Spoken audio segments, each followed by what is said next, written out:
So last week we had an opportunity to deal with part 1 on change amidst crisis.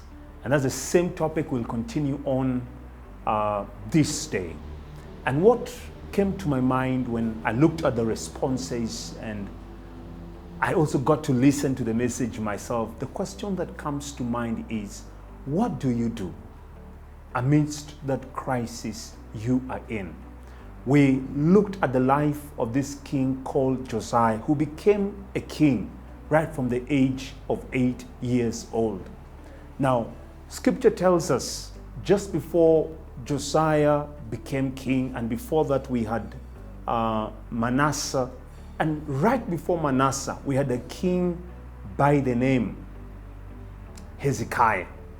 That is rightfully shared with us in the book of 2 Kings, should be chapters 18 to chapters 20, and the book of Isaiah, chapter 36 and 38.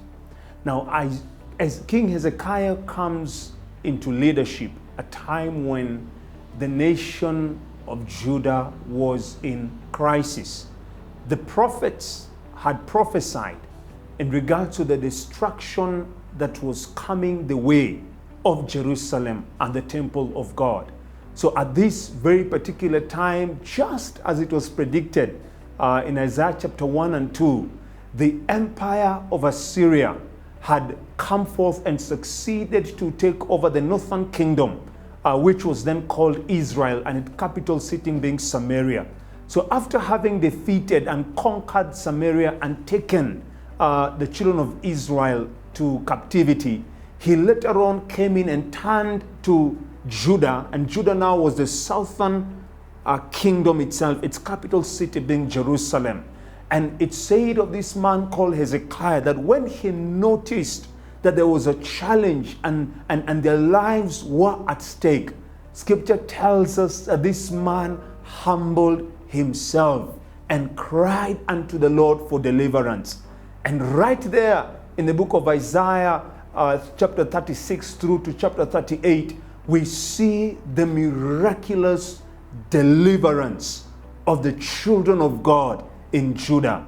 What did he do that is key and of importance to you and I in regards to how we should respond when things are against us, when situation seems dire and you're looking ahead and you realize that there is no hope, there is no rescue for you? Two things that are critical. Number one, humbling yourself before the Lord. When you humble yourself before God, is an expression that in yourself you're inadequate and you need the Lord to come in and superintend and reign over that situation. The second thing that King Hezekiah did is that he asked the Lord for deliverance. He cried out to the Lord to deliver the nation of Judah at that difficult time in season. And the beauty about it, God answered the prayer of this man. And I believe this day that we can experience change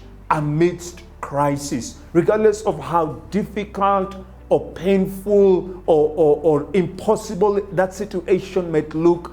God has a way of turning things around. As I share with you today, I can look back in my life and I can tell you countless of times I have looked unto God. Moments that I needed financial breakthrough. Times when I needed help in my family and marriage. Times when I needed help in my direction as to where I want to work or which career to pursue. I have seen the Lord do miraculous things. So what I'm sharing with you is that it's something that actually works. When you humble yourself before God and you cry out to God to deliver you, the Lord will come through for you in His own supernatural way. The Lord bless you even as you humble yourself before Him and trust in Him. God bless you.